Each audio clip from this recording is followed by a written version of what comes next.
twongeye kubasuhuza inshuti bavandimwe b'ikiganiro Menya Ukuri. Uyu munsi tugiriwe amahirwe kugira ngo twongere tuganire ku ijambo ry'Imana. Imana rero ni nziza, Imana rwose iradukunda kuko itugenera ibidukwiriye. Uyu munsi tugeze kuri uyu munsi turi bazima. Hari benshi bapfuye, hari benshi barwaye, hari benshi bafite ibibazo, ariko kuba uri muzima nanjye ndi muzima ni icyo gushimira Uwiteka. Uyu munsi rero tugiriwe amahirwe yo kubona irindi jambo dukura muri rwandiko Pawulo yandikiye Timoteyo rwa 2 ibice 2 n'umurongo wa 20. Ndagira ngo dusabe Evangelist Goreti adusomere agenda gahoro kugira ngo twumve icyo Imana ivugana natwe uyu munsi. Reka dusome mu izina rya Yesu. Mu nzu y'inyumba ntihabamo ibintu by'izahabu n'iby'ifeza gusa, ahubwo habamo n'iby'ibiti n'iby'ibumba, kandi bimwe babikoresha iby'icyubahiro, naho ibindi bakabikoresha ibiteye isoni. Nuko rero umuntu niyiyeza akitandukanya n'ibidatunganye, azaba abaye ikintu cyo gukoreshwa iby'icyubahiro cyejejwe, kigirira nyiracyo umumaro kandi cyatunganirijwe imirimo myiza yose. Hano turabona ibintu bitatu. Turahabona izahabu, tukabona igiti, tukabona ibumba. Reka ntange nk'urugero. Uyu munsi dufashe ibyo bintu bitatu tukabishyira mu itanura y'umuriro, tugafata izahabu tukayishyira mu itanura y'umuriro, tugafata igiti tukagishyira mu itanura y'umuriro, tugafata n'ibumba rivuye mu gishanga rikirimo amazi tukarishyira mu itanura y'umuriro. Ikintu tuzabona ni ikigoreti. Iyo ufashe igiti ukagishyira mu itanura ry'umuriro, cya giti kiraka kigashira, kigayenga, kikabivuga. Ariko rya bumba iyo urishyize mu muriro, mu itanura ry'umuriro, rirashya rigakomera rikaba nk'urutare. Ariko izahabu iyo inyuze mu ruganda rw'umuriro ivamo ari izahabu nziza cyane, yera kuruta uko yari imeze. Njyewe ndifuza kuba igikoresho kigereranywa na zahabu.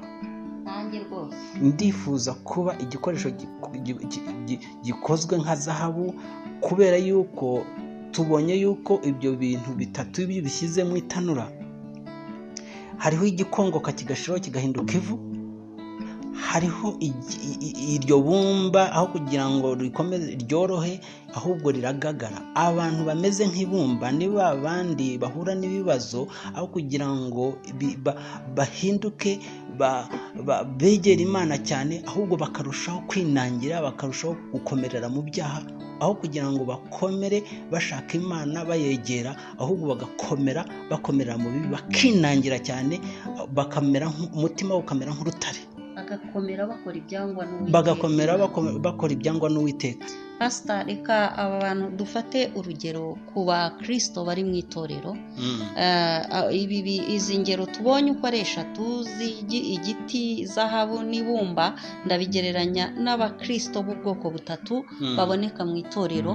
Iyi zahabu ndayigereranya n'umukristo nyakuri wamenye ukuri, uyoborwa n'ijambo ry'Imana, agakora ibyo gukiranuka, akagendera mu nzira Imana imushakaho, ndetse n'abamubona bakamubonaho imbuto zo gukiranuka.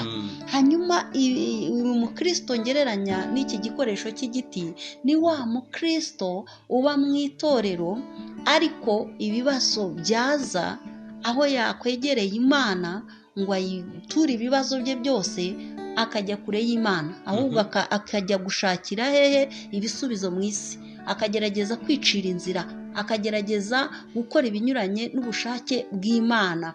Noneho wa mukristo ngo twagereranyije n'igiti wavuye mu byizerwa kubera wenda yahuye n'ibibazo, iyo ugerageje kumugarura mu nzira, kumuyobora, kumukebura uti ibyo urimo ntibikwiye, aho kugira ngo yumve inama agirwa n'umushumba cyangwa se n'umukristo mugenzi we wasobanukiwe akamenya ukuri, wenda ngo agaruke yumve ko ibyo yari arimo bidakwiye, ahubwo arushaho guhunga Imana, agasohoka mu itorero. Imana itubabarire. Abantu bameze batyo Imana ibafashe, ibagenderere, ibaha umutima uca bugufi. Uwibumba rero turamugereranya n'umukristo uri mu itorero yahuye n'ikigeragezo. Cya kigeragezo ntabwo cyabashije kumusunikira ku Mana. Iyo yahuye n'ibigeragezo bakamubwiriza ijambo rihumuriza, ijambo rimwereka uko akwiye kwifata muri cya kigeragezo, wanangira umutima we ukinangira ukamera nk'ibuye, ntabashe kumva icyo ijambo ry'Imana rimubwira ngo agikurikize, ahubwo akagira umutima winangiye udashaka kumenekera Imana ikugirire neza. Tubonye muri Bibiliya iyo urebye muri Samweli wa mbere igice cya mbere, tuhabona inkuru y'umugore witwa Hana na Penina. Hajye wihuse turebe aho hantu, hadusomere tuze kuharebamo icyo Imana ivugana natwe no ku bantu baba bameze batyo. Reka dusome muri Samweli wa mbere igice cya mbere umurongo wa mbere, dutangire ku murongo wa mbere. Haravuga ngo hariho umugabo w'iramatayi Musofimu mu gihugu cy'imisozi ya Efurayimu witwaga Elukana mwene Yerohamu mwene Elihu mwene Tohu mwene Sufi w'Umwefurayimu, kandi yari afite abagore babiri, umwe yitwaga Hana undi yitwaga Penina. Niwe wari ubyaye, ariko Hana yari ingumba. Uwo mugabo yajyaga ava mu mudugudu w'iwabo uko umwaka utashye, akajya i Shilo gusenga no gutambira Uwiteka Nyiringabo ibitambo. Kandi bene Eli bombi, Hofuni na Finehasi, abatambyi b'Uwiteka, niho babaga. Umunsi Elukana yatambaga ibitambo, yendaga imigabane akayiha umugore we Penina n'abahungu be n'abakobwa be, ariko Hana yamuhaga ibiri kuko yamukundaga. Ariko rero Uwiteka yari yaramuzibye inda ibyara. Reka nkubwire, kuba umugabo wawe agukunda, kuba umwana wawe agukunda, kuba ufite akazi keza, ibyo byonyine ntabwo bihagije byakemura ibibazo byawe, biriya bintu byo mu mwuka. Ni ukuvuga ngo kuba ufite akazi keza, kuba umugabo wagukunda, kuba umugore wagukunda, ntabwo byagukiza icyaha, nta nubwo byaguha amahoro y'umutima. Rero twaje muri iki cyanditswe dushaka kugereranya umuntu umeze nka zahabu. Umuntu umeze nka zahabu ni nka Hana aho kugira ngo akongoke nk'igiti ashireho kubera ikibazo yari afite cyo kubura umwana, nk'uko bamwe tujya tubabona. Bamwe bagira ikibazo cyo kuvuga ngo babaye ingumba ntibabyara, aho kugira ngo begere Imana ahubwo bagahunga Imana bakajya mu bapfumu, ndetse bamwe bakiyahura bagakora ibyangwa n'Uwiteka. Abo bakarimbuka bakamera nk'igiti bagashiraho. Ariko hari n'abandi bameze nk'ibumba, iyo bahuye n'ikibazo nk'icyo ngicyo Hana yahuye nacyo, nabo baragenda bakinangira, bakanga Imana, bakanga abakozi b'Imana, ndetse bakavuga ngo bari abakozi b'Imana n'abatekamutwe, bakanga ibintu by'Imana, ukagira ngo abantu nibo batanga urubyaro, ahubwo bakinangira cyane, bakanga Imana kurushaho. Rero Hana turamushimira Imana kubera yuko we yabaye nka zahabu, yakomeje ashaka Imana, ndetse igihe kigeze Imana iramusubiza, kubera yuko uwo muriro wo kubura urubyaro wamusunikiye gushaka Imana. Ndetse nubwo Eli umutambyi yari ahari n'umugabo we yari ahari, ntabwo bigeze bakemura ikibazo cye, ahubwo yarahatanye, aravuga ati ngomba kwirwanaho nishakira Uwiteka. Arasenga, igihe kigeze ngo Imana iramusubiza. Haleluya. Amen. Nawe numera nka zahabu, numera nka Hana, aho kugira ngo ugamburure kubera uri mu bibazo, ugwe kubera ko uri mu bibazo, wanga Imana kubera uri mu bibazo, ahubwo ukarushaho kwegera Imana, nawe Imana izagusubiza nk'uko yashubije Hana. Bivuze ngo umukristo wasobanukiwe neza akamenya ibanga ryo kujya imbere y'Imana arahirwa. umukristo wamenye ko nta handi yajyana ibibazo bye ariko Uwiteka Imana abona kugira neza kw'Imana nk'uko Hana yabibonye. Hana ntabwo yumvise ko amagambo y'umugabo we yamubwiraga meza, amwizeza ibitangaza, amubwira ko amurutira abana b'abahungu 10, ntabwo yumvise ko bihagije, ntabwo yumvise ko bikwiye kumunezeza ngo bimutere kudamarara nk'uko bamwe bashobora gushimishwa n'ibishashi babona n'iby'isi babona bakabirutisha icy'agaciro. Ahubwo Hana yumvise ko umunezero usesuye icyahura n'ikibazo cye ari ukujya imbere y'Imana. Imana ikugirire neza. Dusoza rero iki kiganiro, ndifuza wowe utwumva muvandimwe nshuti, ba nka zahabu ukoreshwa iby'icyubahiro. Rero Pastor, nanjye icyo nakongeraho, inama twagira abakunzi b'ikiganiro Menya Ukuri, abakunzi bakurikirana iyi channel yacu ya YouTube, nk'uko twiyemeje ko tugomba kumenyesha abantu kuri kw'ijambo ry'Imana. Ndagira inama umuntu wese udukurikirana kuri iyi channel ya YouTube ko yasobanukirwa akamenya neza ibanga ryo kwegera Imana. Ndamugira inama yo kugira ngo aharanire kuba igikoresho cyejejwe cyo gukoreshwa iby'icyubahiro. Wirinde kuba igikoresho cyo gukoreshwa ibiteye isoni.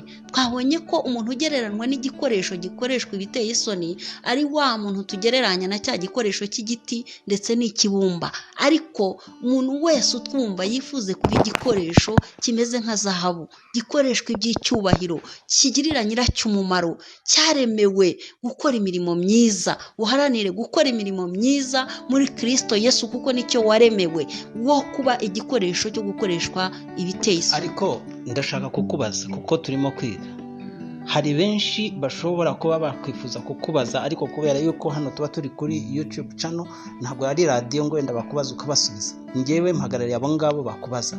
Ubu se tuvuge yuko mu nzu y'Imana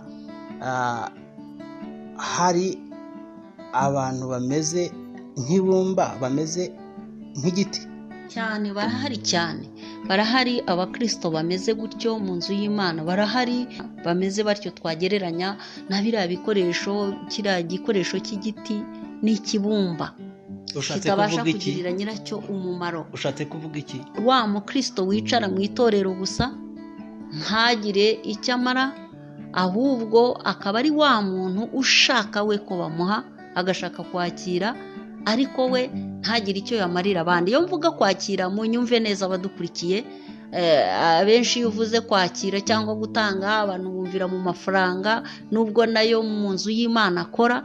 Ariko ndavuga wa mukristo wakira ijambo ry'Imana, ni wa mukristo wifuza ko bamusengera, ariko we akaba atakura ngo asengere abandi, ahora yirebaho we ubwe, ntakure mu buryo bw'umwuka ngo agire akamaro nawe agire abandi yahesha umugisha. Haza nk'ibigeragezo akaba uwa mbere wo kugwa cyane. Ibigeragezo byaza kuko ni wa muntu wizera ibyo bamubwiye.